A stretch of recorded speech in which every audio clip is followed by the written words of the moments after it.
ഫർമോർ നാം എല്ലാവരും പ്രാർത്ഥിച്ച കർത്താവിനോട് അനുഗ്രഹങ്ങളും മനോഗുണവും യാചിക്കണം. അനുഗ്രഹിക്കുന്നവനായ കർത്താവേ, ഞങ്ങളോട് കരുണ ചെയ്ത് ഞങ്ങളെ സഹായിക്കണമേ.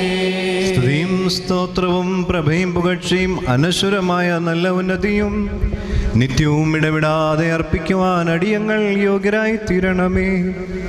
ശ്ലീബാമരത്തിന്മേൽ സ്വയം അർപ്പിക്കുകയും ഞങ്ങൾക്ക് വേണ്ടിയുള്ള ബലിയാൽ ഞങ്ങൾക്ക് പാപമോചനം നൽകുകയും തൻ്റെ മരണത്താൽ ഞങ്ങളെ ജീവിപ്പിക്കുകയും തൻ്റെ പുനരുത്ഥാനത്താൽ ഞങ്ങളെ ഉയർപ്പിക്കുകയും സ്വർഗാരോഹണം ചെയ്ത് തന്നോടൊപ്പം ഞങ്ങളെ കയറ്റുകയും ചെയ്തവനുമായ സ്വീകാര്യ കുർബാനയായ കർത്താവേ, നിനക്കും നിന്റെ പിതാവിനും നിന്റെ പരിശുദ്ധ റൂഹായ്ക്കും ദൈവികമായി സ്തോത്രബലി അർപ്പിക്കപ്പെടുന്ന ഈ സമയത്തും